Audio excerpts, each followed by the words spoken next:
the Scotch Whisky Association and others, and the Lord Advocate and another. Mr. O'Neill. Lord and Lady Lords, in this matter I'm here on behalf of the appellant, the Court Counsel, Ms. Ross. The Lord Advocate has come in person with Mr. Moynihan and Ms. Irvin, and the second respondents, the UK Government, are represented by Mr. Simpson and Mr. McGregor. My Lords, I understand there's been some concern about the time which has been fixed for this. At the moment, we have a timetable for hearing for a full 2 days.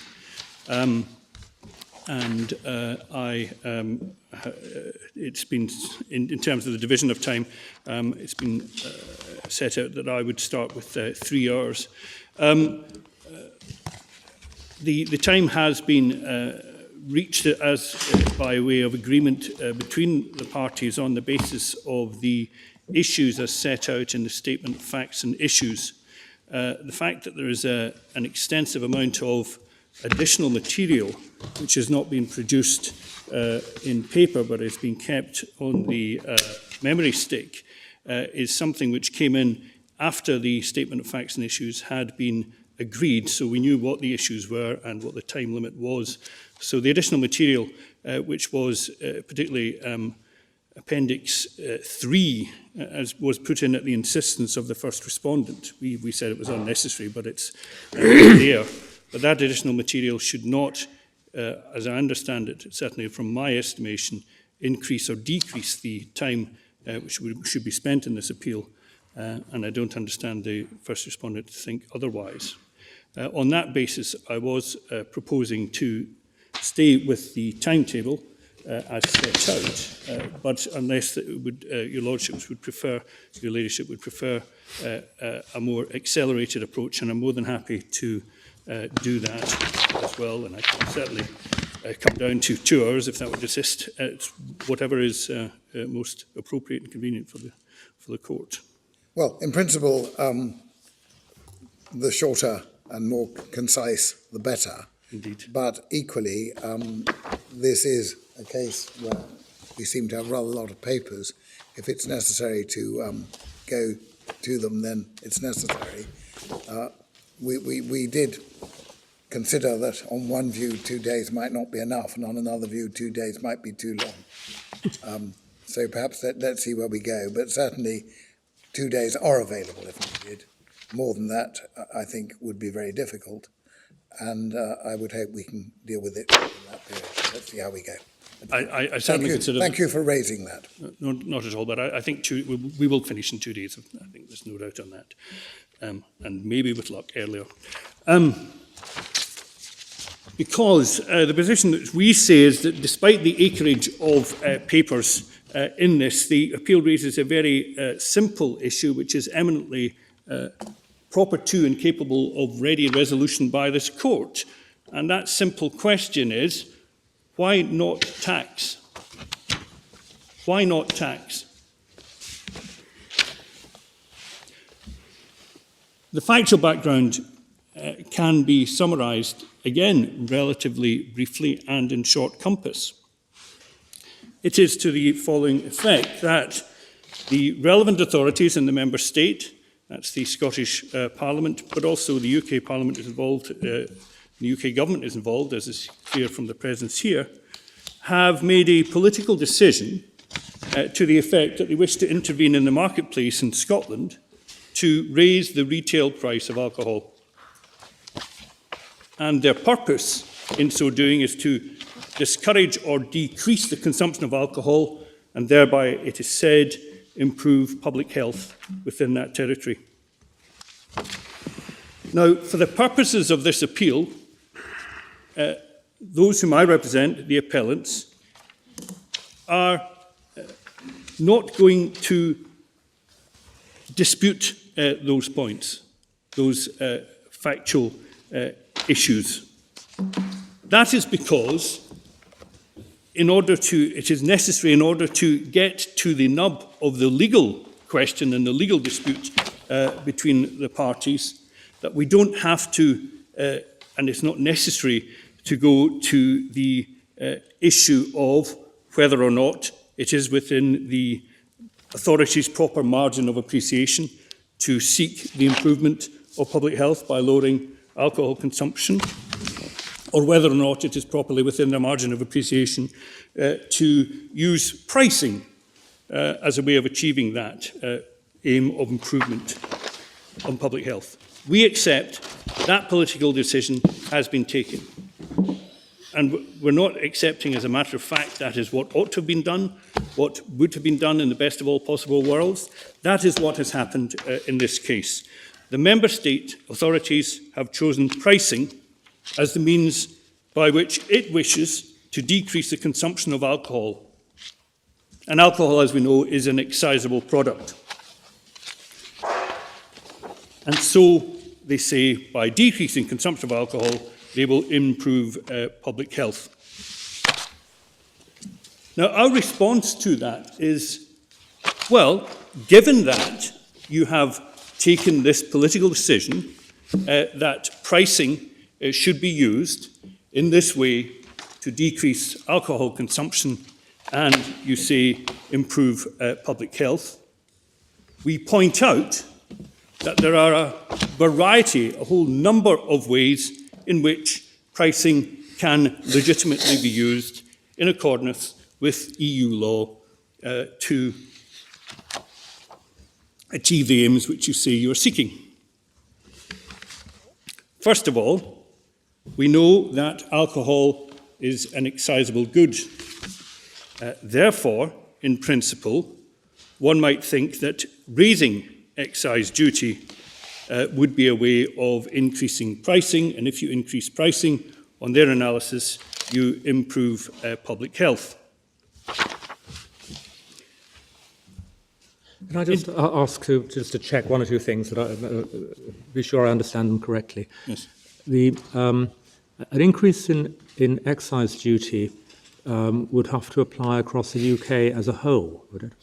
That's a new argument which has been put forward for the first time in this court by the learned friends. I'm not sure that that's correct, and I will be coming on and dealing with that. Okay. But the shorter point to that, in any event, is there is the possibility of raising indirect taxes on an excisable basis, which does not need to be uniform across the member state. That is provided for in Article 1, subparagraph 2 of Directive 2008, I think 185, but I will be coming on to that, my lord. And the excise duty operates in bands, and those bands are set at an EU level. Yes, that it operates. There are categories, 5 categories, which have to be taxed and categorised. Certain of those categories work in terms of bands, not all of them. So wine in particular has a banding between 8.5% and 15% alcohol by volume ABV as one band. But other products, for example, beer or spirits, are directly taxable in terms of actual alcoholic content. Yeah. So, in principle, however, we have these excisable products, and we say, well, if you are wanting to use pricing as a way of decreasing and discouraging consumption, one could potentially raise the rates of excise. Now, all the evidence which was produced by the respondents to this court suggests, in fact confirm, that that is a possible way of achieving the health benefits consequent upon price rises. The same health benefits? The same health benefits? Health benefits. Or just some health benefits to a different degree? At least the same health benefits, and sometimes more than that. So, that is, and there are various studies before the court, and they suggest various levels at which excise rates might be raised to achieve the desired level of health benefits, at least the desired level of health benefits. And that those estimates vary, which is unsurprising because they're using different econometric models, which are, of course, dependent on what you put in to the model and what you choose not to put into the model to determine what your outcome might be.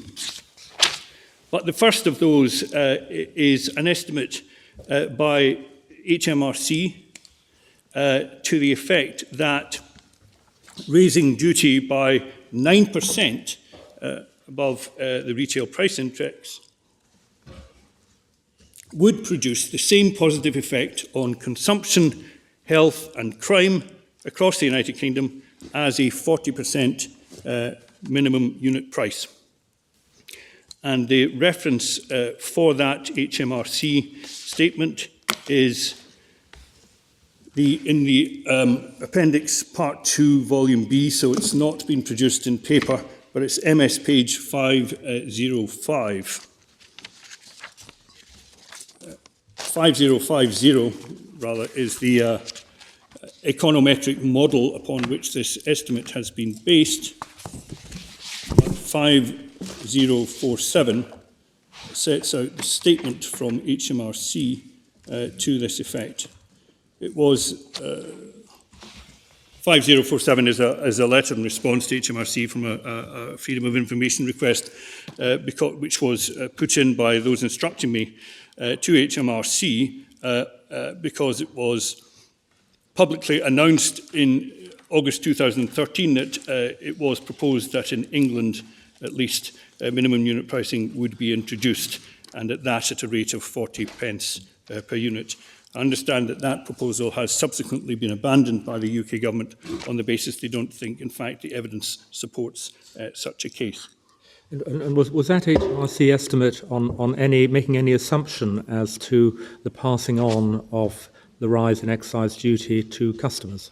I think that all the estimates, as part of the econometric model, do take into account that they put in as part of the factors the possibility of or a probability of a percentage of non-pass-on.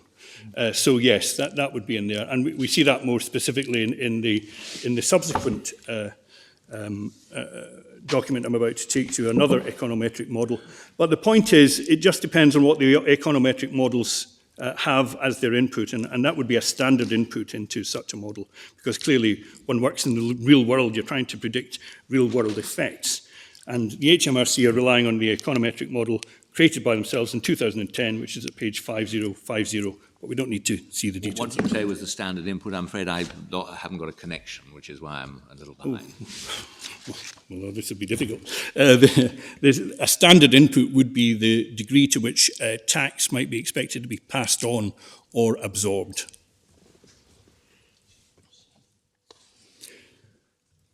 I thought that was up in the sky. Isn't that one of the things which nobody knows? Well, and that's one can always say that nobody knows what the future is, and these econometric models are always attempting to get a best guess, and so it's certainly one of the factors, but in a sense you could say everything is unknowable, and econometric models are doing no more than prognosticating. But that would be a factor which you would expect a decent econometric model to have factored for. Is there some relevant comparable experience? Well, that might well be one of the empirical data aspects which would allow them to come up with a number, because basically there's number crunching. So the second, so that's a statement that raising excise duty at its current rates by 9% would achieve the same benefits socially on consumption, health and crime as a 40% minimum unit price. Another econometric model is produced by the Sheffield authors. Sheffield University study has been heavily relied upon by the first respondent, Scottish Government, in this case. But they have produced a number of papers because and variations on their econometric model, which are specifically created for the purpose of trying to predict what effect of raising prices on alcohol might be socially and across the board. So we have one of those papers in the core volume 4, if one doesn't have a connection, but it's at MS page 959.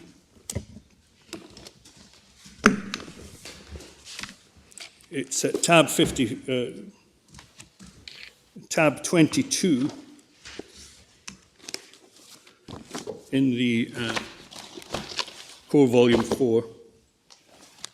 See, MS page 959. That's right. Save it.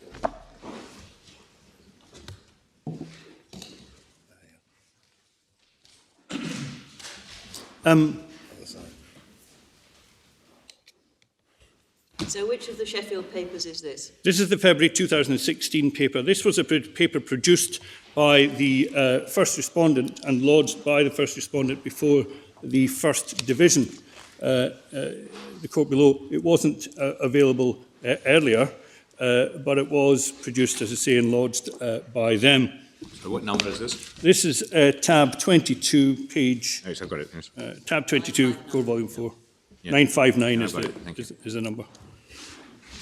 And again, we don't need to look in too much detail about this, but what this paper was seeking to do was to compare various ways in which taxation policies might be used compared to the possibility of introducing minimum unit pricing at 50%, 50 pence per unit.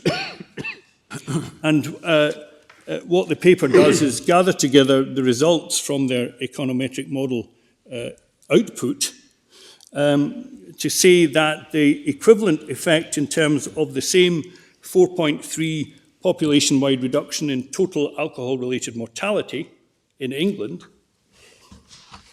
they say that's what will happen if one introduces in England MEP at 50 pence per unit. A 4.3 reduction in overall alcohol mortality. But they also say, because, as I say, we're dealing with pricing, different ways of pricing, that if you impose a duty increase, this time of 13.4%, just on duty as it stands, with no changes, and we'll be coming on to the peculiarities of how duty has been charged in the UK, but on duty as it stands with no changes, a simple 13.4% increase in excise duty will achieve the same health benefits. Now, as I say, this is a paper which was produced by the first respondent, but he's now apparently, at least in his case, seeking to disavow the paper, but it's not entirely clear why, given it's his production, his same authors, the same Sheffield model upon which the whole minimum pricing model is sought.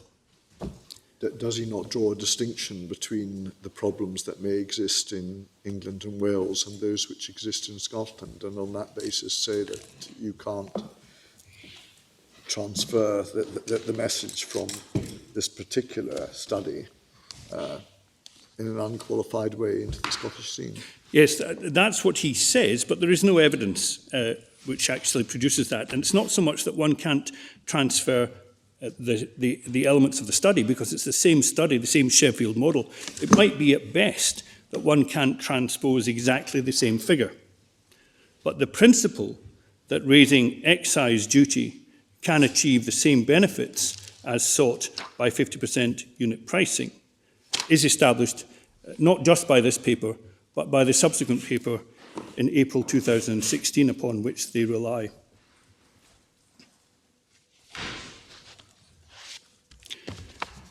Now, and we'll now turn to the April 2016 paper. The April 2016 paper was commissioned by the Scottish Government after the hearing before the Court of Justice and after the opinion of the Advocate General Bott had been produced. So it was conscious of, as it were, the approach which was being taken from Luxembourg towards this issue, in which, as we will see, a strong emphasis was placed on excise as a viable alternative, raising excise as a viable alternative to MUP. But are rates of excise duty related to the alcoholic strength of the product or simply to the nature of the product? They vary depending on that, and I'm coming on to that, my lady, that comes... That's the key issue. Well, it could well be, but that comes to what we say is it is possible to go for effective equivalisation of the rates of alcohol within every category. That is possible within the confines of the EU directives. That's not been done for whatever reason. Cider is charged remarkably low compared to beer, actually. But there's no reason, that's not a requirement of EU law, because all that EU law says, there are minimum rates. And then it's up to you to fix those rates as you wish. But they've got to be the same within each alcoholic band. Isn't that right? No, within each alcoholic category, they have to be the same. But there is possibility of a variation in terms of low alcohol products within those. That's the point. As I understand it, EU excise rules provide 3 basic bands, and which are by alcoholic strength. And within each alcoholic strength, for example, 8.5% to 15%, which covers wine, the excise rate has to be the same for all alcoholic beverages within that rate. Is that not right? No, that's not entirely right. It's almost right, my lord. What it is that there are different categories of alcohol, spirits, wine, whatever. When it comes to spirits, then alcohol is charged per unit of alcohol. Excise duty is as a matter of the EU directive. That's the way in which you calculate excise. When it comes to beer, alcohol is to be charged again by the amount of alcohol in the product. When it comes to cider and wine, the alcohol is to be charged at the same rate within a particular band. For wine, your lordship was correct, it's from between 8.5% and 15%. But the reality is that most wine is now sold at around 13 to 14%. Wines have got stronger, or the public's taste for stronger wines has increased. So that's where within that. But it's not. What I'm saying is it's not an equal spacing of wine products within those bands. They're actually clustering very much at the top end of that. So that's why I talk about effective equivalisation of rates. But as I say, I'll come on to that once I've looked briefly at the April 2016 paper. Now, as I say, this paper, which was produced, was first of all commissioned by the Scottish ministers after the Advocate General's opinion and in the light of what was being said there, highlighting the importance of tax, excise duty rates being increased as an alternative. And so they commissioned the Sheffield authors, who were the same authors, in effect, as for the February 2016 paper, to produce a far more limited paper than had been set out in February 2016. Because what the Sheffield authors were asked to do, and only to do, was to consider the raising of excise rates in their current form, with no other modifications and no other alternatives. So it was a very, very limited and tight brief.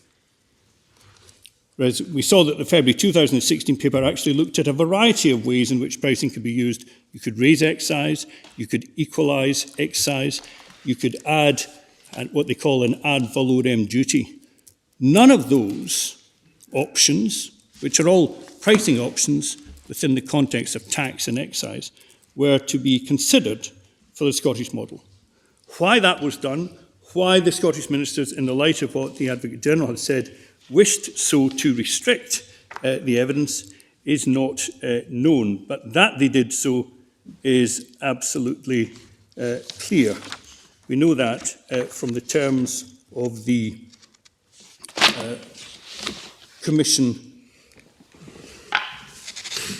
So where do we find the April Sheffield paper? paper. We've been looking at the February Sheffield one. Yes, I'm just, first of all, 23, I think. yes, it's Page in the core 989. bundle, but in terms of what they were asked to look at, that's at, that's at page 4873. So that's their instructions as to what kind of questions they should be asking. This is a document from October 2015, and it's this headed the Scottish Adaptation of the Sheffield Alcohol Policy Model version 3, the SHAR proposal. And they set out there at that page our understanding of the Scottish Government's requirements, and mentions the new evidence. And then over the page at 4874, says the requirement is to adapt and update the third Sheffield model for the Scottish population with the new data and to appraise the following options: minimum unit pricing at various levels and taxation interventions based on duty and VAT. And in terms of taxation interventions, the only option is required percentage increase in duty rates across all beverages that will achieve the same level of, and various metrics are then set out there. So they're not generally asked to address how tax might be raised, but simply what levels of keeping excise as it is would be required. But again, the point which one takes from this is that, as is clear from the resulting paper, which is at tab 23 in the core volume, page 989, that's Sheffield, April 2016. What is clear, that in principle, this paper too, as the February 2016 paper, accepted that raising excise duty can achieve precisely the same benefits, depending on which metric they decided to choose, which lives they seek to save, and all it depends on is a degree of rise in excise rates. Now, this paper, for reasons, coming back to my Lord Hodges' question, unknown, because it doesn't actually go back and relate to how it relates to the February 2016 paper, it says that excise duty can be raised if raised by 27%, one will get the same reduction in alcohol-related deaths across Scotland. And we saw that the February 2016 paper said it was 13.4% for England. But 2 months later, it's twice the increase in Scotland. Why that is entirely unclear, and it may simply show the limitations of econometric models. That's the same effect overall, but with differences in its impact on harmful drinkers in poverty, for example. Yes, indeed, and I'm coming on to that. But in terms of the protection of the health and life of humans, which is the justification which one has to comply with under Article 36 of the Treaty on the Functioning of the European Union, in terms of overall protection of achieving the same avoidance of early deaths, the same number of early deaths across the population, would be a 27% increase. But is it wrong on this model? Is it wrong in principle to focus on the possibly smaller number of extreme drinkers and those who are in poverty? It is, because if you do that, the result looks rather different. It is if that is not the aim for which this legislation was passed. And that is an issue which we will again be coming on to.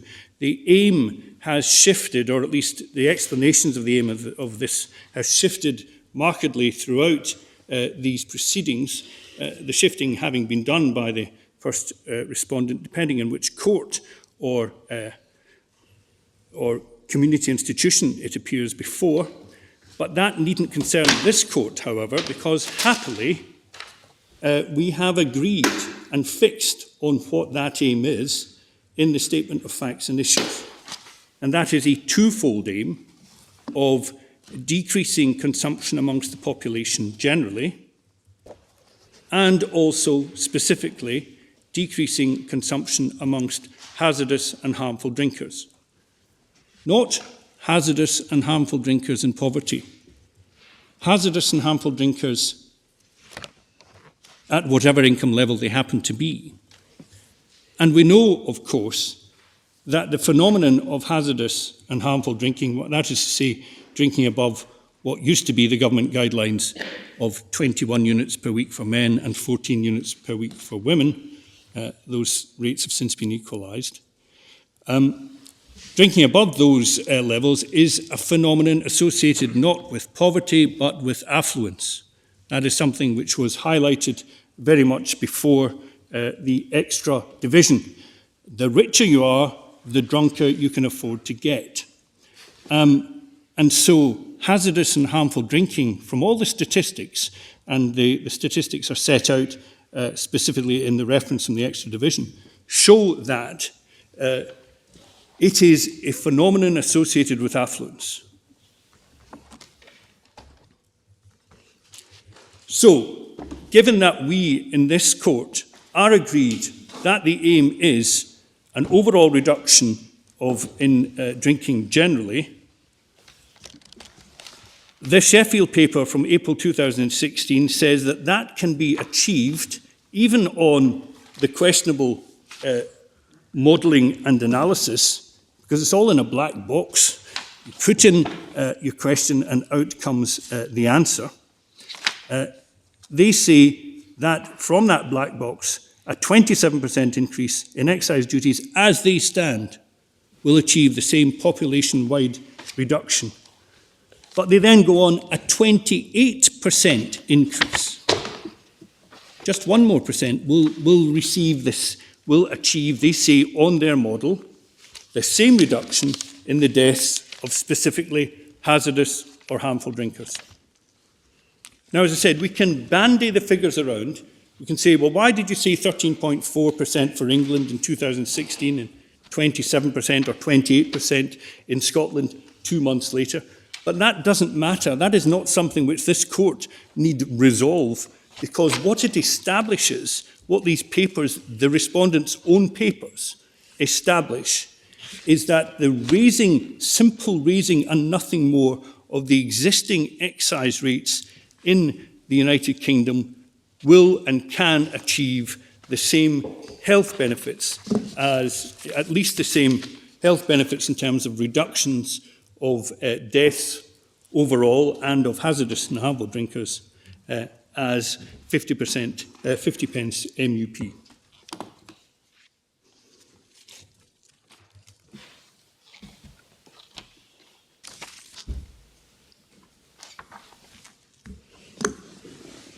And as I say, the justification always has to come back to the terms of Article 36 of the Treaty on Functioning of the European Union. Simply for reference, that's to be found at page 4760. And it says that the provisions of Article 34 shall not preclude prohibitions or restrictions on imports justified on grounds of the protection of health and life of humans. So, that's what the Sheffield papers of 2016 and the HMRC say. Simply raise excise rates which, as they currently exist, and you can achieve the same benefits that you claim for minimum unit pricing. The level as to which those benefits might be raised is a matter which is not clear, but that depends on your econometric model and what you ask of them. So that's one way excise can be used, reconfiguring, raising the existing excise rates.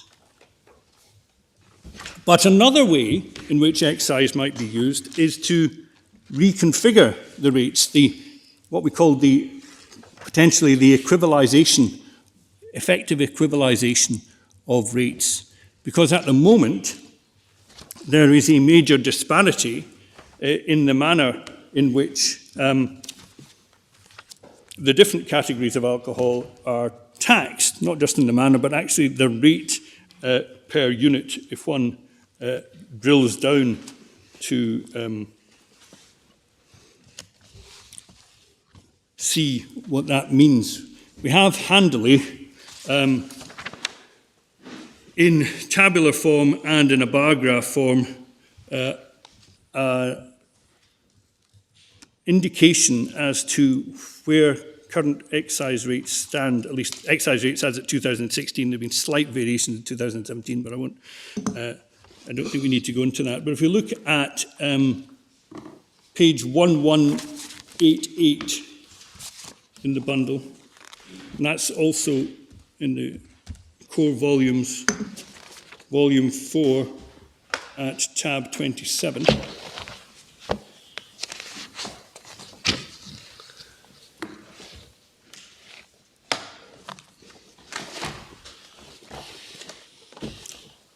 This should be a bar graph, and looks more complicated than it is, I hope.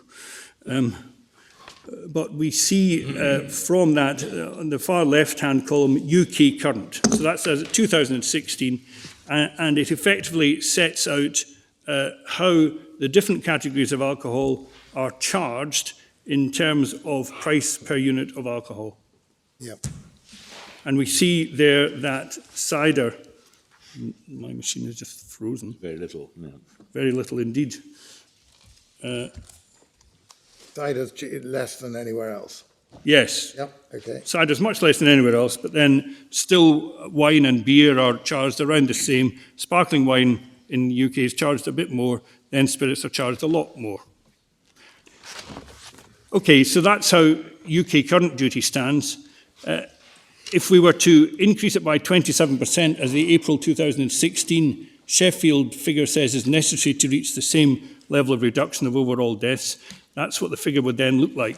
Sorry, which one are you looking at? The next one along where it says SHAR 27%. Yes, or So that's the Sheffield raising by 27%. And that's what the graph would then turn into. But then we still see these major disparities of treatment. Cider still is incredibly cheap in terms of price per unit. And then the 28% is the amount required to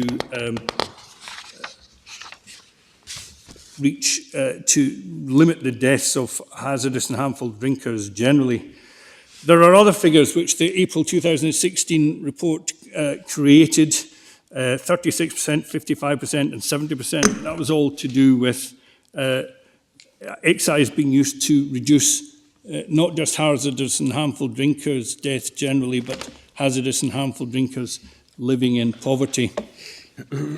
So what does the equivalence column mean? The equivalence column looks at what if one were to equivalize rates as much as possible, what that in the UK, which What has between England and Wales and Scotland? that would be the UK as a whole, yes. Right.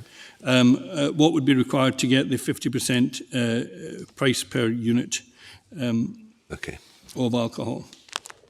But again, we see that Norway has equivalized most rates apart from spirits, but Norway is higher than the 70% increase which Sheffield says is necessary to reduce the deaths of harmful and hazardous drinkers in poverty. It's similar in Scotland, isn't it, on the evidence? Didn't the Lord Ordinary find that although if you looked at harmful and hazardous drinkers as a whole, there were more of them amongst more affluent. If you looked at the levels of alcohol mortality, alcohol-related mortality and alcohol-related hospital discharges, they were overwhelmingly concentrated amongst the poor. Indeed so. But the point is, Lord, that the same number on the Sheffield model, and we don't accept their calculations, but the fact is, in principle, on the calculations which the Sheffield model say, they say that a 27% increase in excise duty as it exists will stop the same number of deaths across Scotland. The fact that some of those deaths might be people of moderate means rather than in extreme poverty, it's still a death prevented. But the issue your Lordship raises is an important one, because there is too easy a tendency to blame it all on the drink. alcohol-related deaths in Scotland and alcohol-related harms are indeed concentrated particularly in areas of extreme social deprivation. But that's to do with poverty and deprivation and alcohol on top, perhaps to try and get through that. And it's the combination of those. And if poor people are dying more than rich people, maybe you should deal with poverty. So it's too easy just to get a single factor here. But even on the single factor approach, the 27% increase will achieve the same reduction of deaths across the board, and a 28% increase will achieve the same reduction of deaths of hazardous and harmful drinkers. Just to explain this a bit more, you've got to add on VAT, which is why, for example, SHAR 27% at the moment, looking at the left-hand line, is well below 50. Yes, because this chart is prior to the addition of VAT. But why is so much less VAT added if you go across to the third from the end, UK 50 PPU, and that's still below 50 pence per unit. But you add on a small amount of VAT. Yes. There. Why is it only a small amount of VAT? If we're still looking at chart 1, this is all without VAT. Yes, I know. So it's just the basis on all VAT. all it's showing that if one wanted to say, no, I want a floor price, which is one of the issues, which is said, yes, but if you do this, you're still allowing people to trade down, is what's said against me. And we say, well, in principle and in theory, you can have a floor price by equivalising rates of alcohol and increasing the price per unit up to around 40 pence, because then you add on 20% for VAT, and that comes up to 50 pence per unit. And we see that in... Why is the VAT on SHAR 27% so much more than 20% in order to get you up to 50, or am I completely misunderstanding? The addition of VAT is seen in the next chart, which is at chart 2, page 1189. And we see there, that's excise duty plus VAT. And that's why when we see the UK 50 pence per unit in that chart, it goes up to 50 pence per unit. Yes, I see. And the left-hand ones, SHAR 27, doesn't go up because one's looking at the impact on... The equivalent effect, according to their model. The equivalent effect can be reached without going up to 50 pence per unit with VAT, but you will still have the same number of... No, I was just confused by the title, because it says excise duty plus VAT required to achieve 50 PPU, but it's not. It's a trudge. The same impact. I was chary about taking these graphs to the court, but yes, it took me quite a while to work them out myself. Yeah. But the first one is without VAT, and the second one is with VAT. Yeah. But yes, so it's simply an illustration of the rates which the Sheffield model say have to be increased. And the only reason for drawing it to the court's attention is that perhaps the last line of defence from the respondents on this is to say, but those kind of rates are politically unacceptable. No reasonable parliament, I think this is quoting from their case, no reasonable or rational parliament would ever impose them. And all one's pointing out is they're not so unacceptable. They seem to be accepted in Norway and Iceland and Sweden and Finland. If you drink at Nordic levels, get used to Nordic taxation, I suppose one could say. But the point is, these are econometric models, and setting those out in tabular form, it is clear that even the Sheffield proposals of keeping VAT as it is, but raising it is within the realms of the possible. But that's not the only way in which one can approach things. You don't simply have to be stuck with the odd manner in which differential taxation is imposed by the UK on different categories of alcohol. You can potentially, within the confines of the EU directive, reach what might be called effective equivalisation of the rates.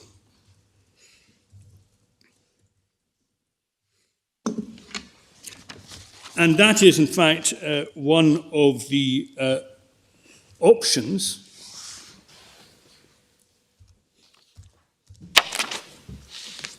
which are set out in the bundle, in the page we've just been looking at, page 1188, we see equivalence. That's what it would look like if you were trying to get 50 pence per unit. It is possible to, within the confines of the directive, of the directives, have exactly the same rates for beer, cider and spirits, and sparkling wine and still wine will have slightly lower rates because, as my Lord Sumption says, there is a band of possible alcoholic strengths that they cover. But that's what we say equivalisation would look like, the column in page 1188, the middle column just after Ireland. And we see it's much lower than Ireland. But this equivalisation was looked at as a possibility by Sheffield in their February 2016 study. And if we look again at that at page 963,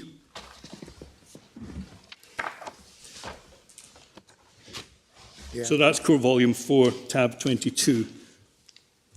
What they did was they compared a whole series of, they compared 3 different taxation options to minimum unit pricing at 50 pence. And one of them we see is volumetric taxation, which they call replace current excise duty with a duty of 22 pence per unit for all beverage types. And they say that if you were to equivalise and just tax everything at 22 pence per unit, cider as equally as spirits, then you will also achieve the same benefits, but at a remarkably lower rate than 50 pence per unit minimum price. Sorry, which paper is this? This is the February 2016 paper.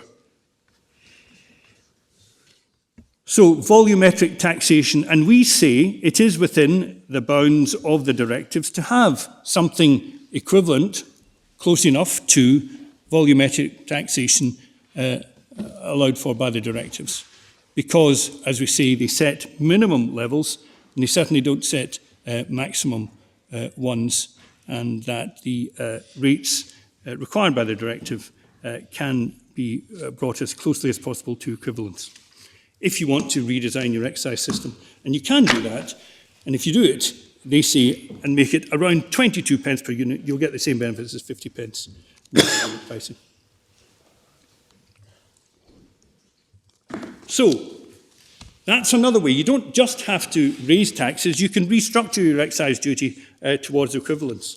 That is not something which the Scottish ministers asked Sheffield to model in relation to Scotland, but in principle it's there.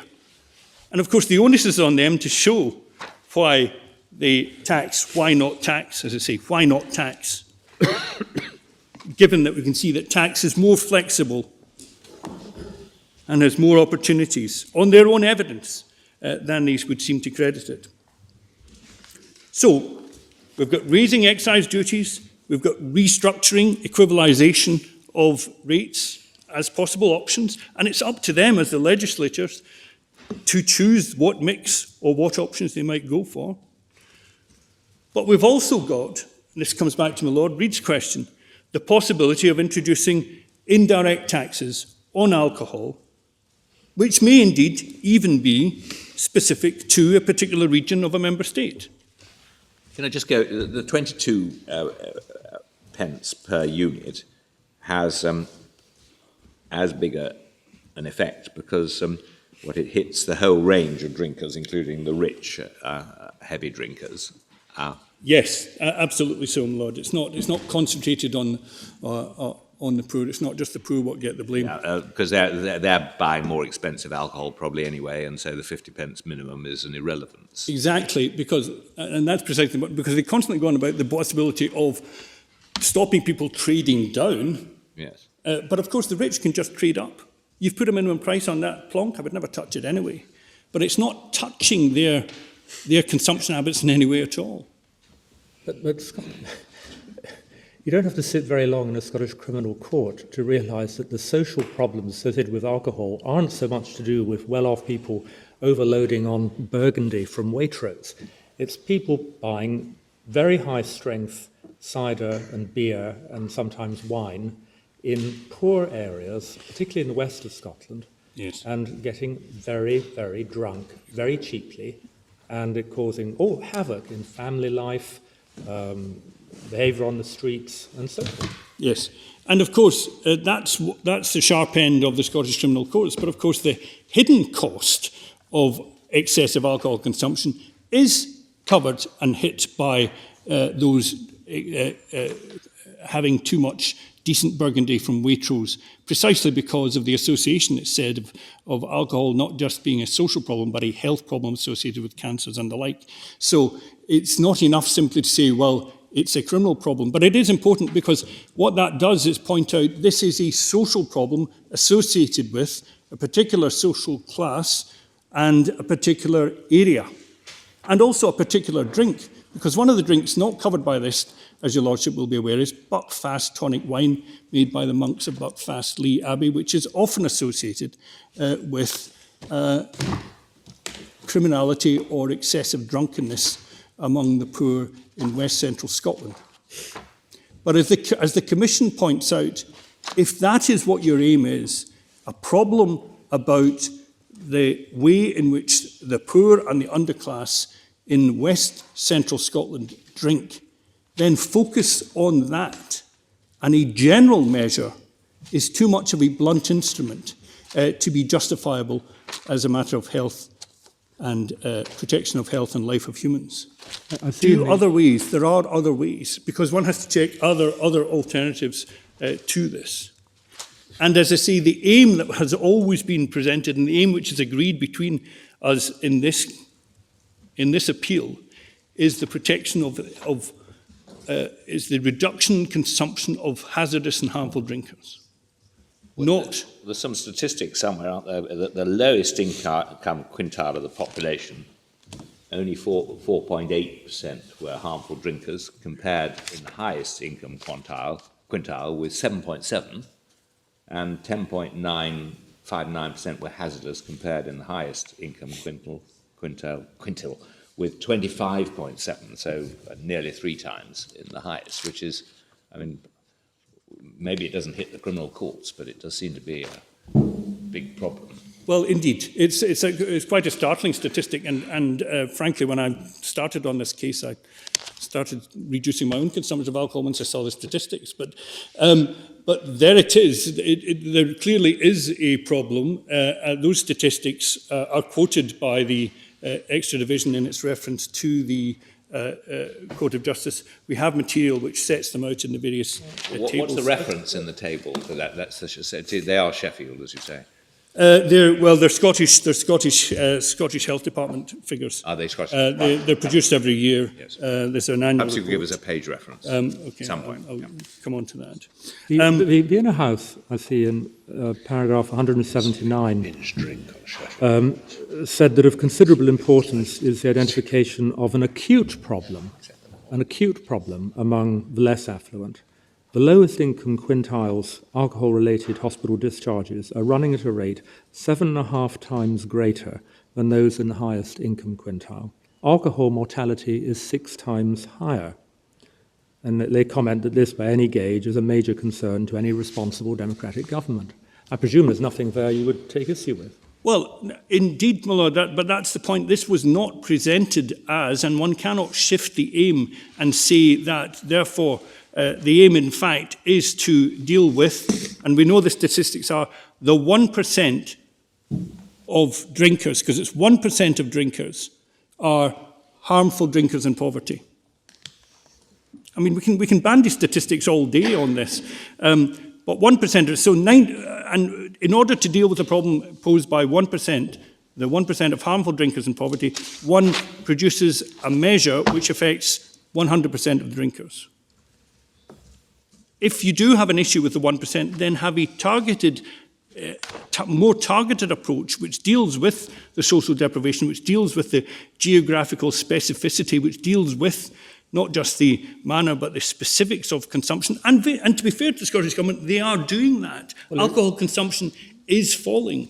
I appreciate you turn this against them, But the whole advantage of minimum unit pricing is that it is targeted. It's targeted at the poor because they have less ability to trade up to more expensive alcohol.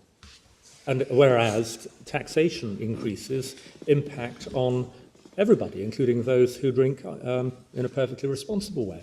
And also the large percentage increasing with affluents who drink in a not so responsible way.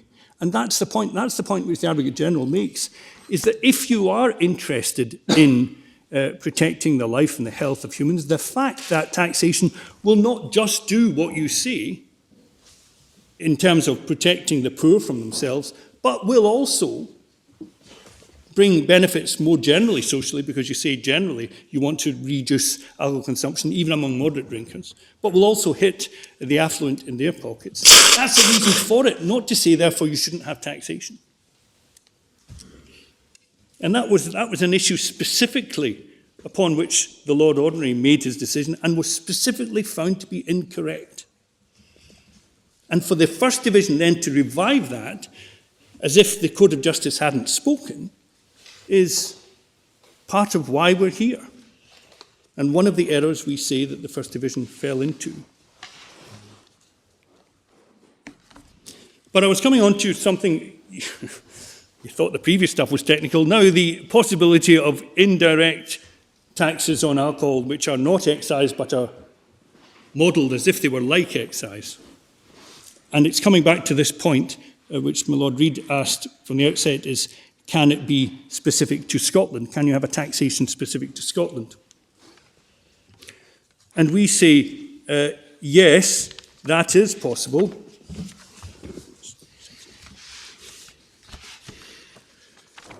Because, and here I'm replying specifically now to the argument which was raised for the first time in the case by the Lord Advocate in his case at page 193, paragraph 515.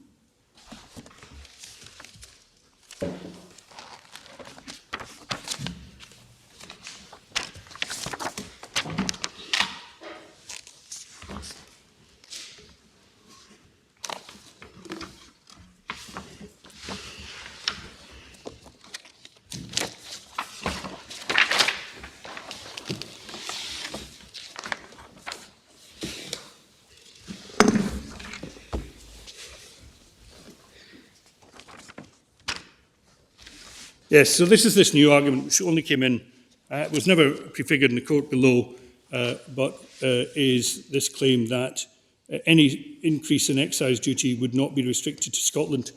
There's the reference to, of course, and why wouldn't it be, the Articles of Union, Article 7 of which says that excise duty should remain the same between Scotland and England, but we know, of course, that the Articles of Union provisions have been and can be changed by the sovereign Parliament at Westminster, so that perhaps is not a real issue. There's then a reference to a case commissioned against Greece. That's about whether or not Greece is entitled to tax ouzo differently at a lesser rate. And there's a specific provision in the directive which allows them to do that. So it tells you nothing about whether or not it is possible to have varying excise rates. So, moving on, the general claim I don't think is actually well founded. I did my best to bottom this out, because the Commission Against Greece case doesn't help, as to whether or not there is a requirement of a uniformity of excise rates, but I don't think there is. But in any event, even if there is the possibility of what I've called parallel indirect taxes, which look like excise, charged on the same basis as excise, but are not excise.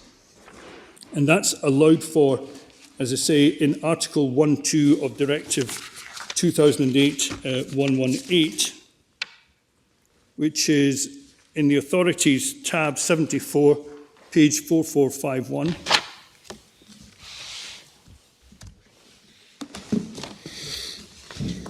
What was that page number, sorry? Page 4451. Thank you.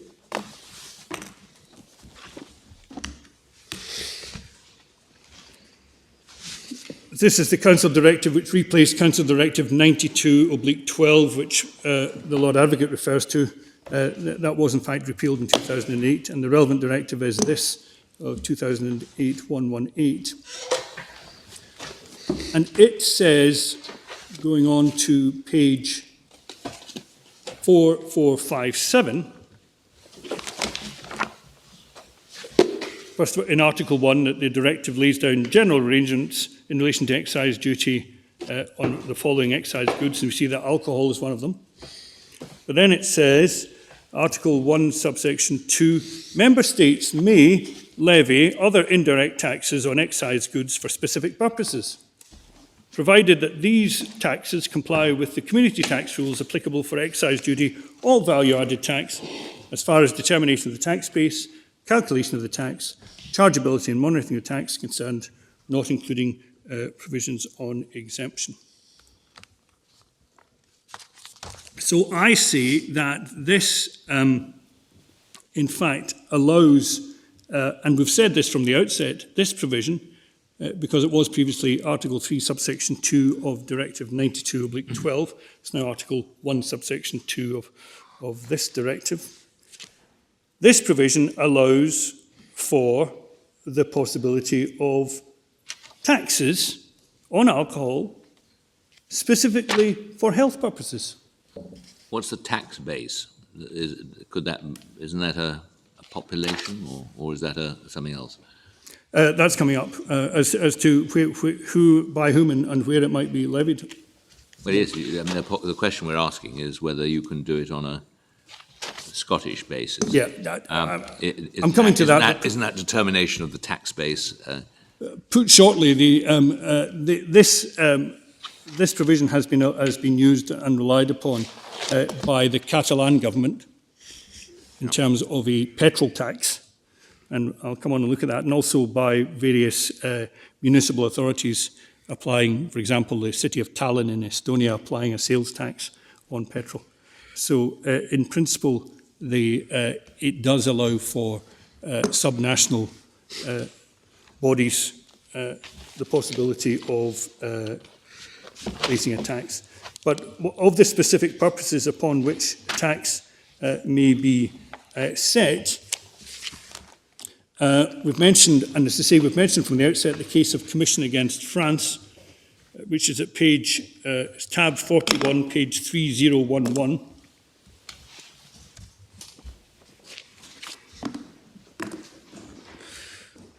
And I'm just giving the reference to it. I don't think we particularly need to look at it, but for future reference, what that is was it concerned a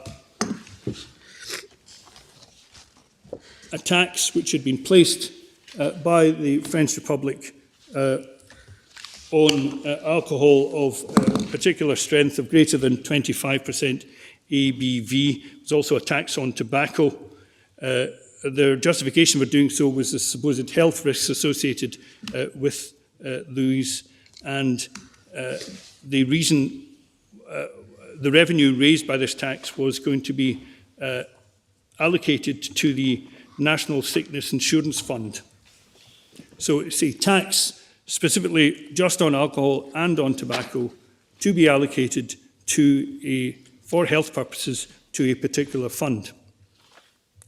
The Commission said that that was in breach of the requirements under the Excise Duty Directive. The court said no, it was in fact, it fell within what was then Article 3.2 and is now Article 1.2. So, hypothecation of a tax on alcohol for health purposes is allowed under the directive. Is it allowed by a sub-regional, a subnational authority, a regional authority? Well, a case on that is the Transportes Jordi Besora case. Not sure my Catalan pronunciation is correct, but it's at tab 67, page 4333. Which bundle? Authorities, tab 67, my lord. That's It's the final. Yes, volume 2, part H. Yes. Part H, is it? Part H. Yep. Body disorder. So this concerns a tax and I won't, the IVMDH, the Impuesto sobre las ventas minoristas de determinados hidrocarburos, okay, well, a petrol tax. Sound like Catalan. Couldn't resist that. The revenue from that tax, it was said, should be allocated, and it was a tax imposed by the Spanish government, but it was imposed, and the money from it was going to go to the various autonomous communities around Spain, as well as to central government. It was avowedly for financing expenditure on health matters, because health matters had been devolved to various of the autonomous communities. And some discretion was allowed to the autonomous communities, in this case, the Catalan government, to fix the rate of the tax on petrol and fuel. So the issue was that permitted as a matter of EU law? As it turns out, the Advocate General and the court found that it wasn't permitted in this case because it didn't fall within the strict terms of Article 1, subsection 2 of the directive I've just looked at of 2008, because there wasn't a direct link between the purpose of the tax and how the money was raised and was intended to be spent.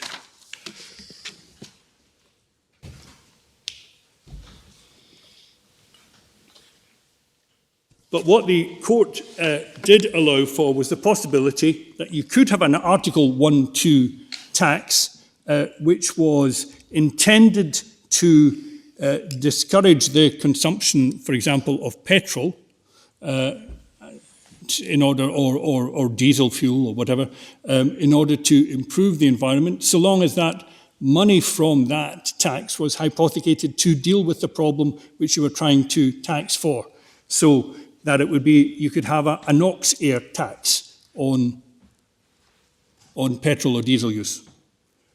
Because the money would be collected from that and would go directly and only to, not to general expenditure, but to the problem created by the issue which you are taxing. So by analogy, one can see that Article 1.2 is habile sufficient enough to allow for the possibility of a tax to be placed on alcohol with a view to discouraging its consumption, and the tax revenue so raised then being hypothecated to specific health or social use to do with dealing with the problems raised by the overconsumption of alcohol which you're trying to cut down on. That is what Article 1.2 allows for. Well, does the tax have to be hypothecated? It does under the reading of the court here. They've taken a fairly, I'm perhaps using hypothecated in a way beyond my real knowledge because I'm not a tax lawyer. It has to be specifically allocated to the expenditure which the tax is seeking, the problem which the tax is seeking to resolve. So it's not enough to impose the tax as a deterrent? No, it's the money raised then has to be used in a positive way. So it's sort of stick and carrot. You'd have to allocate it to alcohol-related clinics or people who could specifically be identified as suffering from alcohol-related. And all the statistics show all sorts of alcohol-related issues, and it might be research, it might be because, of course, alcohol is not simply related to cirrhosis, but there's a whole series of issues. But it could also be done socially in terms of alcohol education. It could be done in terms of specific projects associated with areas in which there is particular high alcohol abuse, the areas of West Central Scotland, which Lord Reid has referred to. There are ways. But most alcohol problems are dealt with in general hospitals, are they not? Well, yes, but what this is saying is that it is possible that it is not enough simply to say, we're getting this money, use of diesel's a bad thing, and it'll help offset the cost of hospitals, because that's what was done in this Catalan case. And that's a good thing, so therefore we fall within 1.2. All it's saying is that if you are going to use an Article 1.2 tax, be careful in how you use it, and make sure that the revenue you've raised goes to deal with the problem that you're taxing. But we don't, again, I don't have to design this tax, certainly not on the hoof here. All I'm pointing out is that that is a possibility which has never been looked at, ever been considered by the Scottish Government. And as we say, the fact that it's done by a regional government is not seen as an issue. And we have a subsequent case to that, which I'll give the court a reference to. I've got copies of it, but I wasn't going to go any deeper into it. The case from Estonia, and I can hand up copies of it, but it's a case C553/13 of the Tallinn Council, perhaps, against Statoil fuel. But I've got copies, and that's just another example of the court underlining that it is possible to have a regional sales tax of some sort, or an alcohol tax, so long as you directly tie up the expenditure of the revenue thereby created to the problem.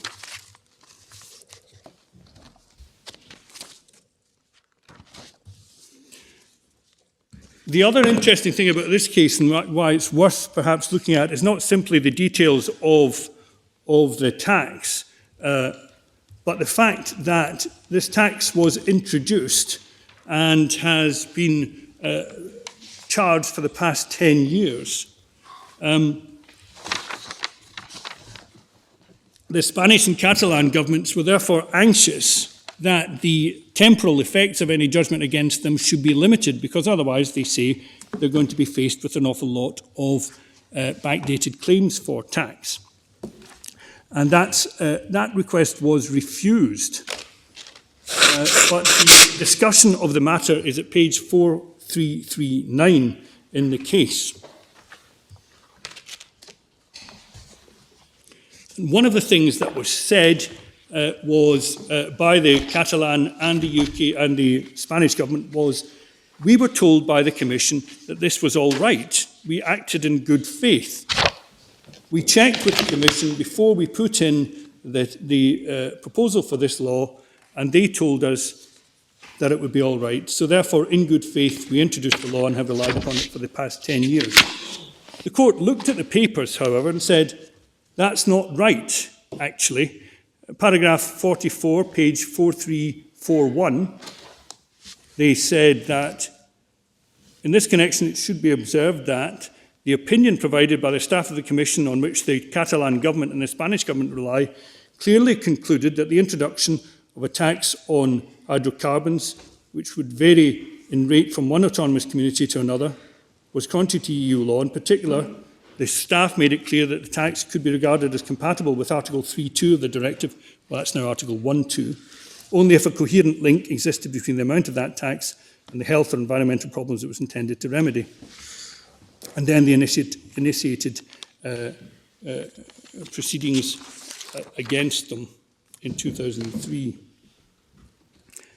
So they say that the Catalan government's not in good faith, and therefore the tax cannot be back, so the limitation cannot be imposed on the temporal effects of the judgment. But paragraph 46 is also of interest. They say at page 4341, in such a context, it is irrelevant, contrary to what the Spanish government contends, that the Commission, by permitting another member state in 2004 to authorise the regional authorities of that state to increase excise duty on mineral oils, may have accepted a fiscal measure analogous to that which the Spanish authorities have presented. So why I'm pointing that out is, again, in response to what my Lord Reid has asked, in that it is clear, and I couldn't find this decision referred to, but the Commission say the Spaniards authorised regional authorities of another state to increase excise duty. So again, the idea of there being regional changes in excise, regional differences within one member state in excise, doesn't seem to be an issue of illegality. So the claim made by the Lord Advocate, paragraph 515 of his case, doesn't seem to be backed up, at least by that, has to be said, passing comment. But, as I say, the issue from this case are twofold. One, if you can design your tax properly to persuade taxpayers in Scotland to lessen their consumption of alcohol and use that money to fund alcohol-related projects, then that is another taxation option which you, the Scottish Government, have. The second moral to draw from this case, however, is that if you decide to go ahead with a measure which the Commission has told you is unlawful, then you do so at your peril, because the court would not consider that to be in good faith, and that therefore when and if a Commission enforcement action were taken against you for the imposition of this measure, then there will be no limiting of the retrospective effect of any point of recovery. So, in this case, of course, as we know, the Commission has stated unequivocally that MUP is not in accordance with EU law and has requested the Scottish authorities not to go ahead and introduce it.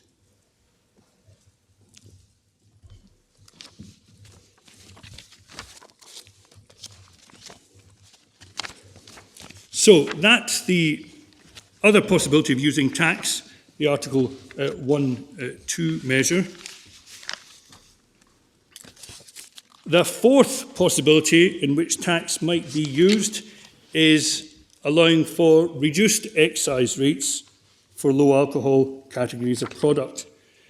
Again, this is set out specifically in the relevant directive, which is the Directive 92/83, which is at page 4423 or tab 71 of the authorities,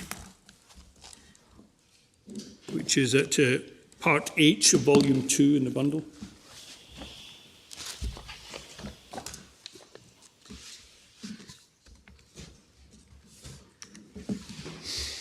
And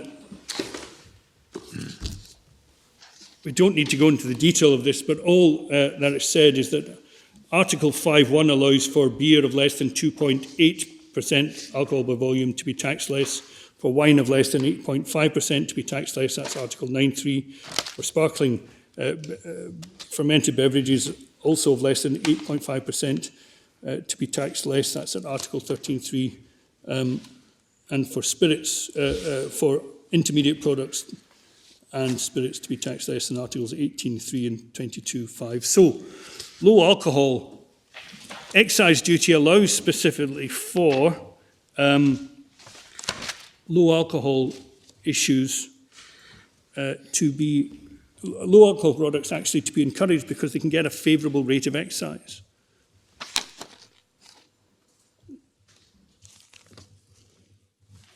So, it is not correct, as we point out, for the First Division to have said, and for the Lord Ordinary to have claimed that minimum pricing would permit lesser prices to be charged for lower strength alcohol than for higher strength products, whereas excise duty cannot do that. It is quite clear that excise duty specifically allows for low alcohol products to be given less excise precisely to encourage their consumption. Lord Advocate then at page 187 of his case expresses concern for niche craft beer manufacturers being put out of business by the excessive excise rates we are suggesting be put forward. Again, the Lord Advocate's concerns at page 187, paragraph 440, where he mentions the difficulty that craft beer manufacturers might have with increases in excise duty. Luckily, EU law has thought of that and has specifically allowed for small breweries to be given excise holidays and protections as well. Independent small breweries are referred to in Article 4 of the directive, and that's at page 4426. Now, it's a small point, but it's actually an important point, because what it does show, in fact, is the failure on the part of the Lord Advocate, even at this stage, even in this case, properly to look at what excise does and does not allow.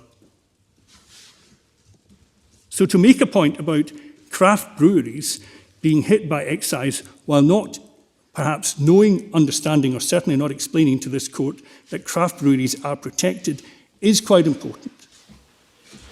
Similarly, to say and claim that excise duty has to be employed on a member state duty basis only, but to provide no relevant authority on that, says something about a lack of focus on the issue of excise.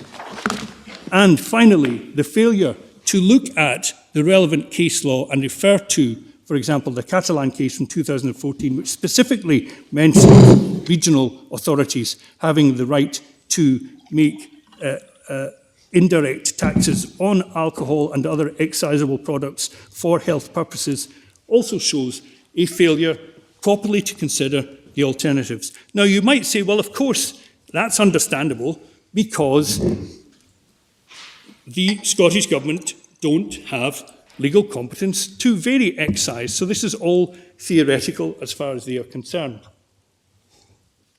But it does not matter that they do not have competence in this matter, or not yet have competence, because this is a question of the Scottish Government ensuring that EU law is complied with in Scotland. It is required to do so by the very terms of the Scotland Act. It has a responsibility. It cannot simply turn a blind eye to the issue of EU law or leave it for the UK government to pick up on. That is contrary to its duties as a matter both of UK law and as a matter of EU law. So, have regard to what EU law allows the member state. If the member state then is allowed to authorise even its subnational regions to produce, to propose and enforce a particular tax, then that is an alternative which you should be having regard to and bearing in mind before you come to this court or any court and say that MUP is the only way forward.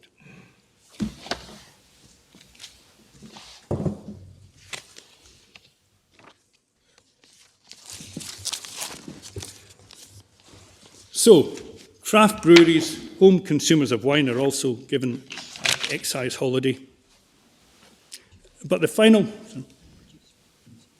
did I say consumer? Producers of home, producers of wine, not consumers of wine. That would be too generous. The fifth possible option that we have set out, and it is to be remembered that these fiscal options are all in the mix. We're not saying it's either one or the other. We're just pointing out the flexibility, the subtlety, the sophistication which exists within the possibility of excise variation. But the final one is requiring retailers to pass on to consumers all the taxes levied. Now, this is useful once you've realised the various taxes that you can lawfully levy. So it will be VAT, it will be excise as it currently stands, and or as it may be varied to produce the equivalisation, which apparently, according to the Sheffield study, produces such positive health benefits. And or it may be the ad valorem tax, which we have just set out as a possibility under Article 1(2) of the 2018 directive.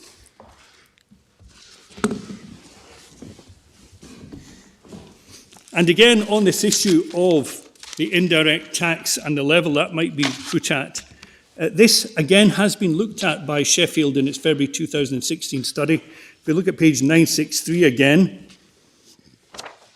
under ad valorem tax, it says that if you have an additional 4% alcohol-specific sales tax on product value, that too will do the work that MUP at 50 pence does. So, where does it say that? That says that at page 963 under box 2, ad valorem tax.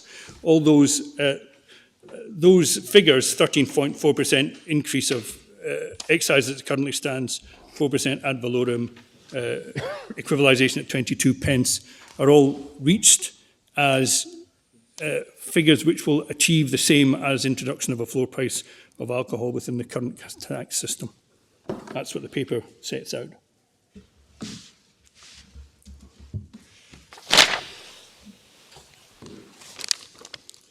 So, with that quiverful of potential approaches to allow one to target as and when and how one feels best, the final effectiveness issue would be to ban the possibility of those taxes being absorbed and requiring that they have to be passed on.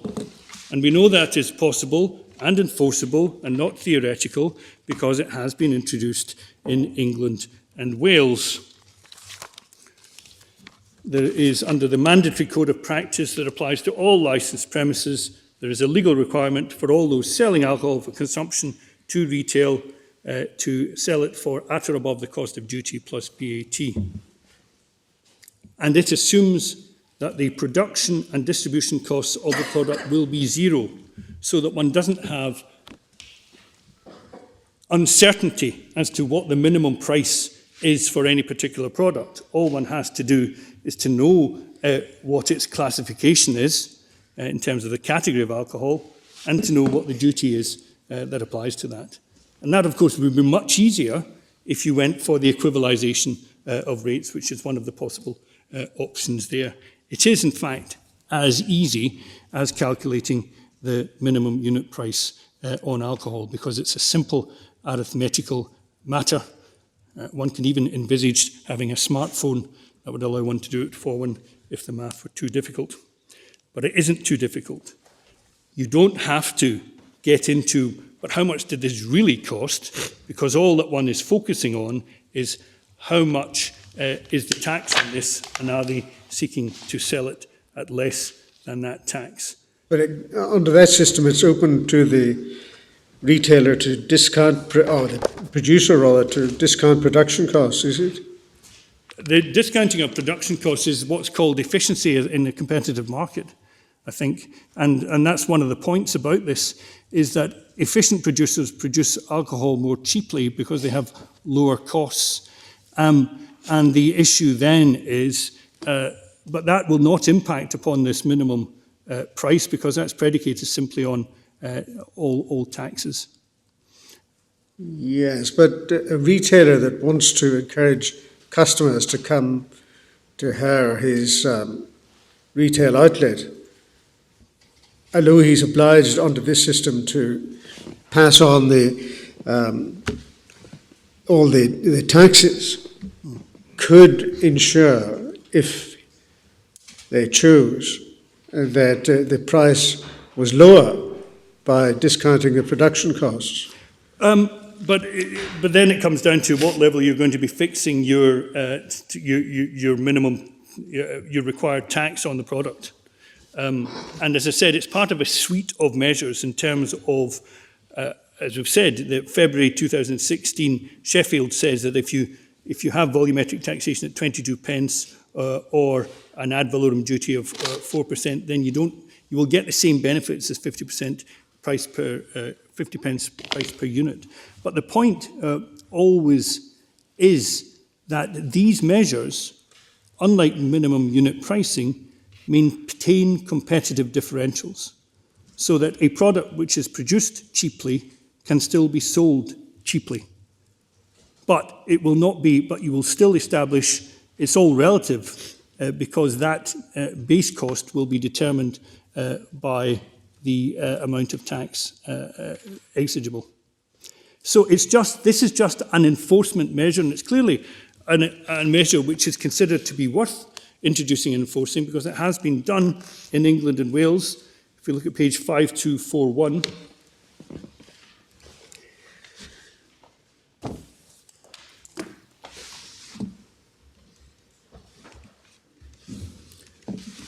that's the guidance from the Home Office on the enforcement of the ban on the sale of goods of alcohol below cost of duty plus VAT.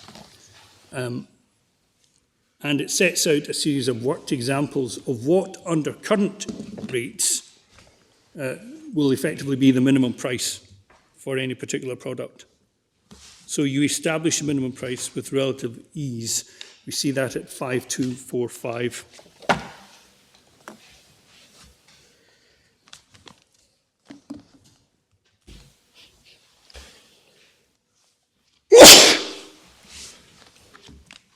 Now, this is at current rates, but it shows that the ban on below cost of duty plus VAT sets out your floor. You can raise the floor by raising or varying the excise duty and or adding your valorum tax on that. So it's just, as I say, part of the mechanisms that might be used when thinking about taxation and having chosen to use pricing as a means of discouraging alcohol consumption. So there's a flexibility in all these various options. How they might be deployed is clearly a matter for the legislature. That they might be deployed is, however, a matter for this court because it goes to the issue of the less restrictive alternative test. And one final point to note on this is that minimum pricing is not a fiscal option because it doesn't give money. All those options involve the price being raised, being accrued by the revenue or the government in some ways, the Scottish Consolidated Fund, going into public monies generally. Minimum unit pricing, however, simply creates a situation whereby retailers retain the artificially imposed, the cartelised profit. So that issue is a matter clearly for those pushing the policy. But in terms of pricing measures, the point about taxation is that the revenue, the public purse benefits from the increase in price and not simply the retailers. So that's the background in terms of the suite of options that are there, we say are reasonable alternatives. And so we come back to that initial question, then why not tax? Given the possibilities which are set out there, given that we know that it can achieve the same or desired, at least the same level of desired benefits in terms of health and social protection. This then comes to the legal issue. Why, on what basis can they say it's not to be taxed, which is what they're saying at the moment? Clearly, as I've said, the fact that they have no competence to raise these matters is not an issue for this court. It is irrelevant to the issue because the Scottish Government is part of the member state, which includes the UK Government. Part of complying with the requirements of EU law is for the authorities of the member states together to cooperate and introduce such measures as are compatible with EU law. And the First Division noted that was the parties' agreement. We see that at page, in the judgment, paragraph 192, page 1972.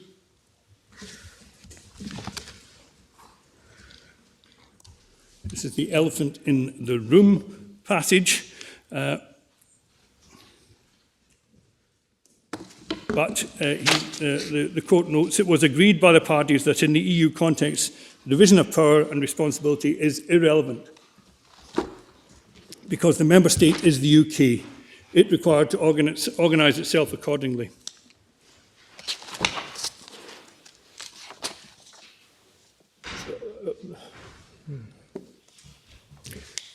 So that's not an issue between us. On the legal issue... Which paragraph was that? That's paragraph 192, my lord. It's page 1972 in the MS stick. It's thanks. No, Authorities tab 13, which is in the second bundle, volume 1, part B.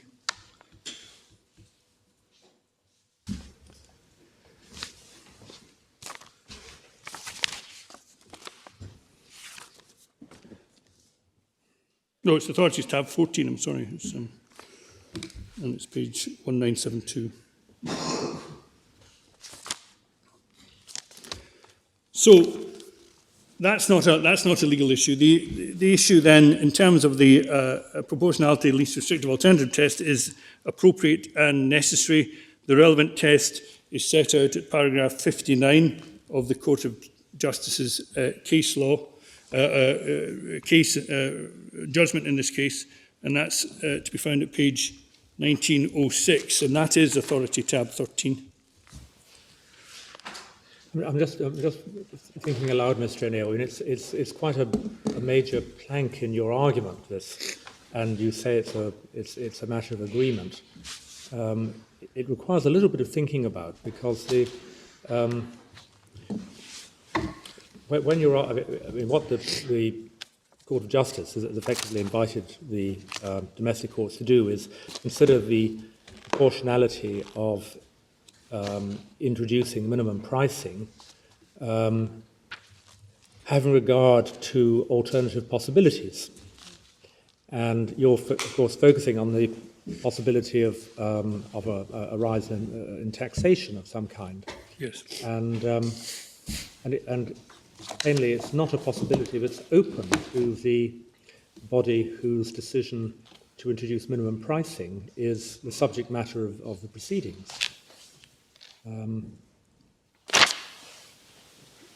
And we're not reviewing the failure of the UK government to introduce taxation.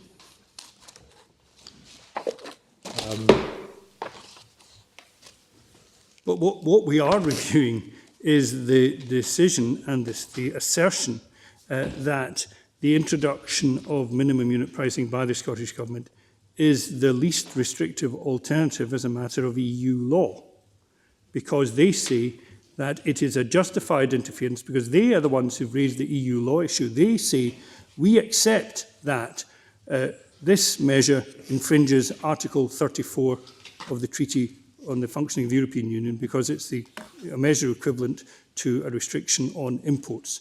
So They've said that from the If I outset. can push a little bit on it. So if the Scottish Government attempted to prevail on the UK Government to introduce legislation raising excise duty, for example, Yes. and it was unable to persuade the UK Government to do it for one reason or another, you would say, would you, that they still cannot lawfully introduce minimum unit pricing because it's not the least restrictive alternative, despite the fact that the potential alternative is in reality non-existent? Yes, but Lord, if one pushes that further, all that one needs then is to say to anybody within the member state, we would like to do something which is compatible with EU law, but we can't do it. So therefore, we're going to do something which is incompatible with EU law. It's not as simple as that, because the incompatibility arises from the existence of a less restrictive alternative.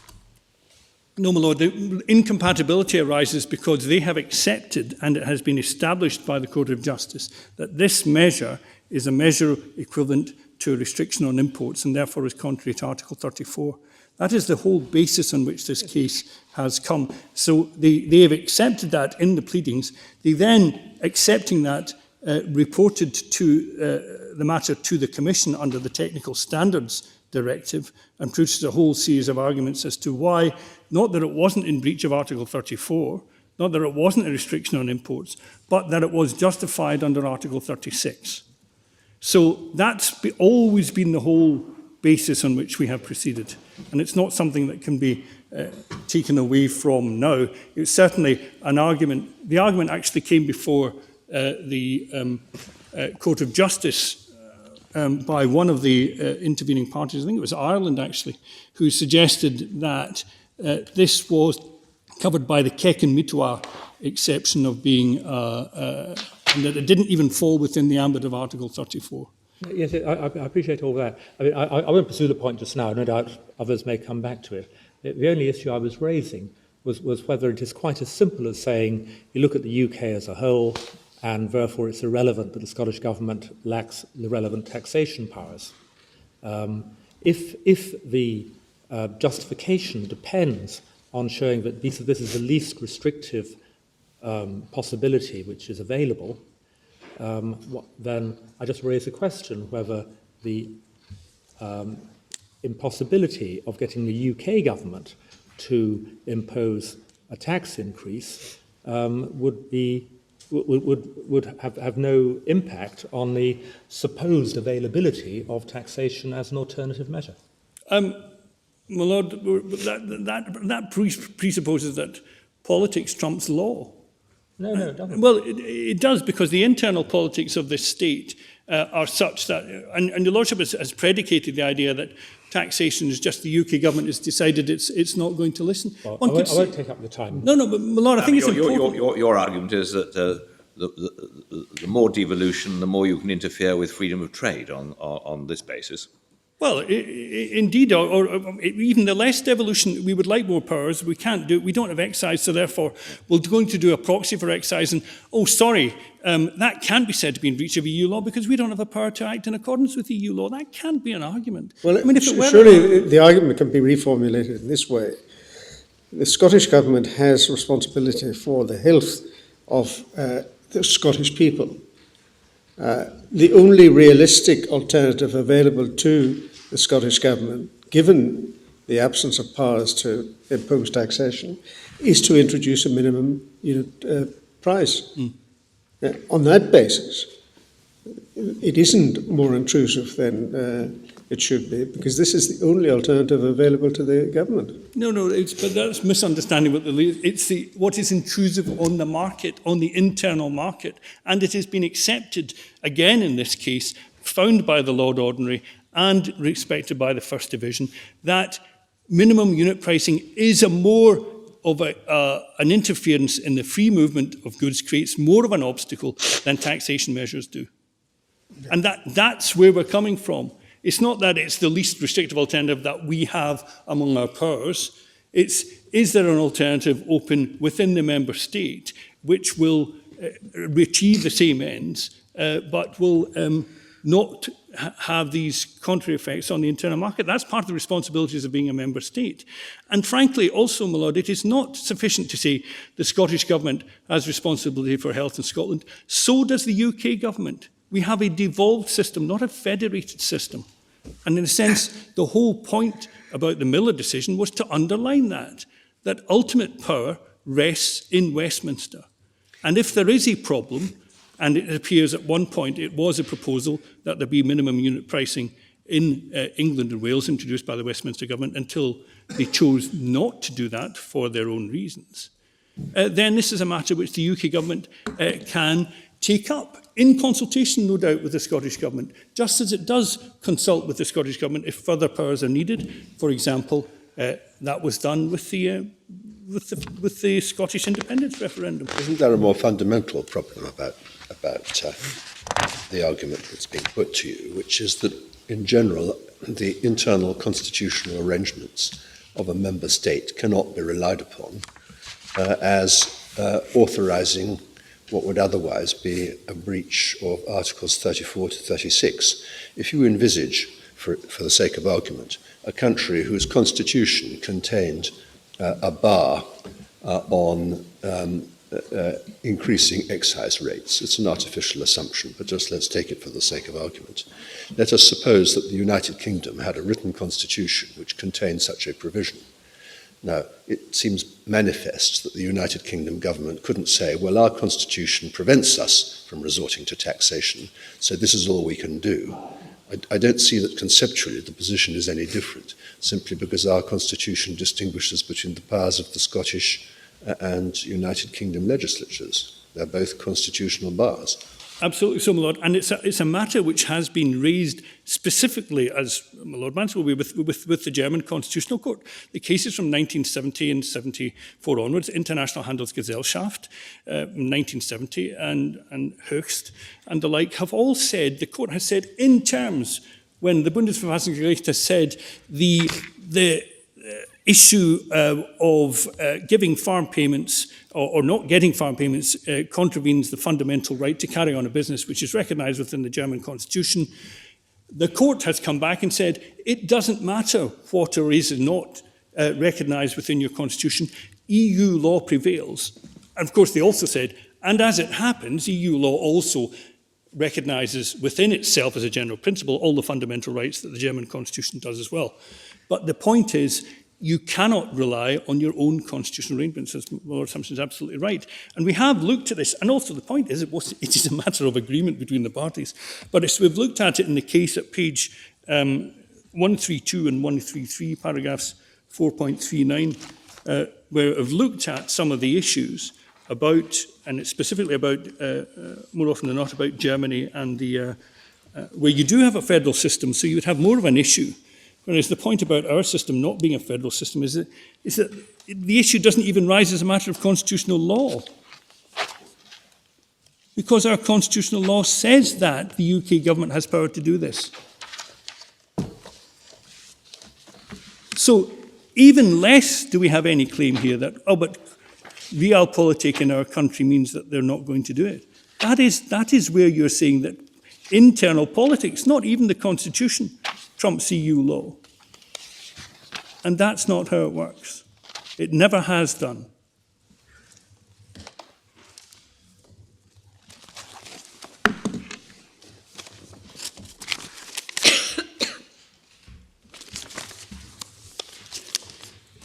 But I was coming on to the tests, because we're coming on to the legal tests, having looked at the varieties of taxation. Paragraph 59 of the Court of Justice's judgment, page 1906 on the MS stick.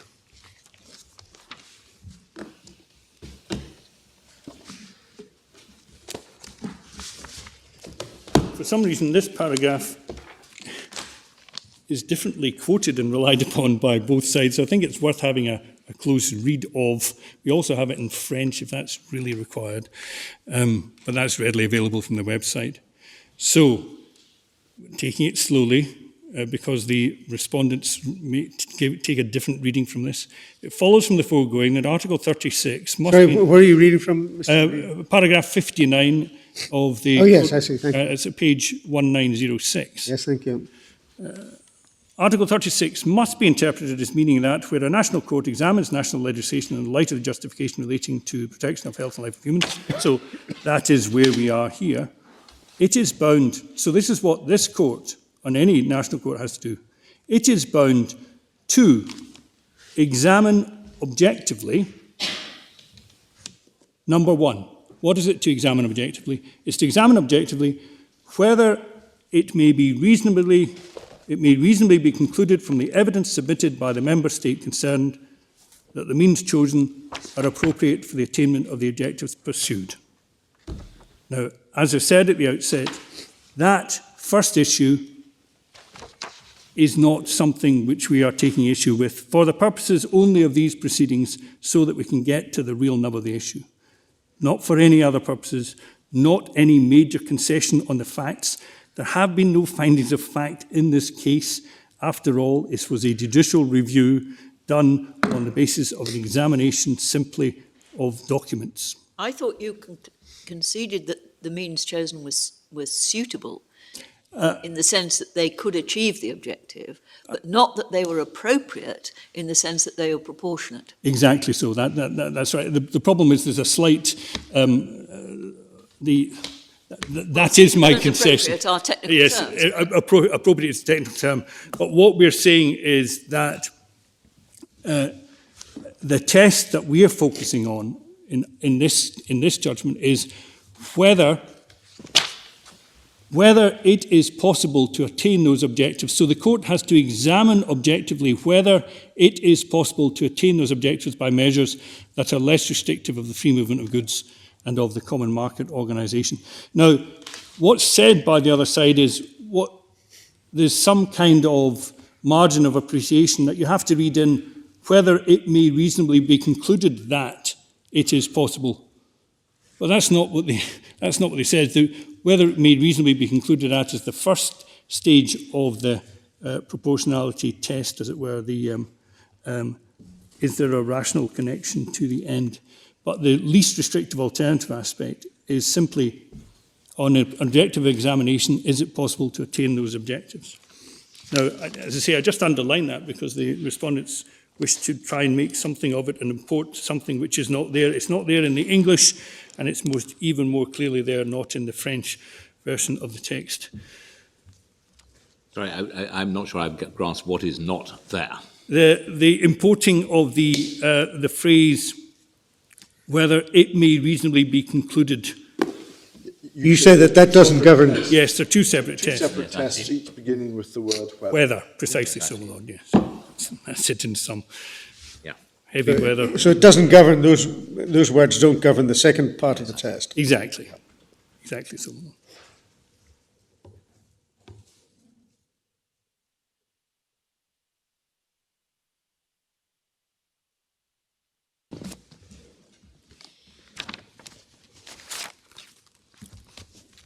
Now, as I said, the important point about this case is the finding on this limb of matters is the finding by the Lord Ordinary and confirmed by the First Division that fiscal measures are less restrictive of the free movement of goods than MUP.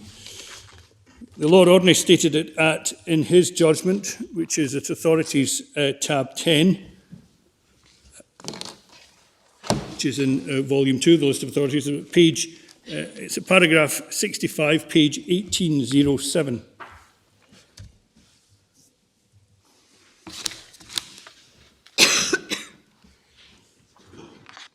The Lord Ordinary says this: it is for the respondents to show that the alternative measures would not be less of an obstacle to free movement.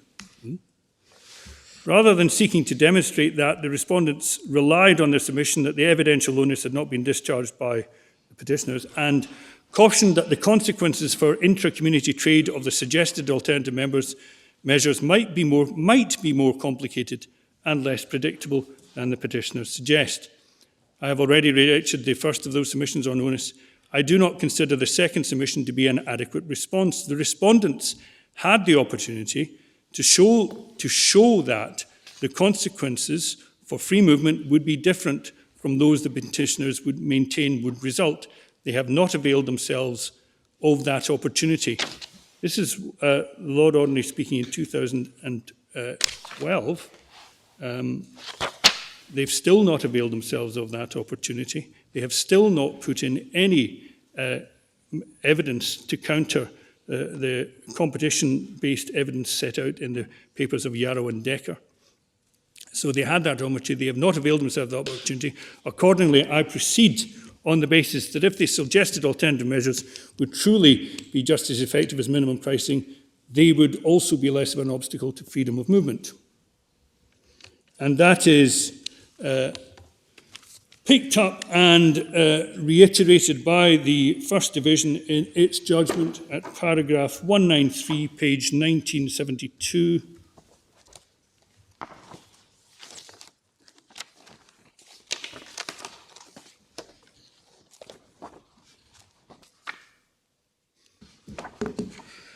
Where the First Division notes at towards the middle and end of that paragraph, the Lord Ordinary accepted the basic tenet that if tax alternatives were as effective, the measure would fall foul of Article 34, as they would be less of an obstacle to that movement.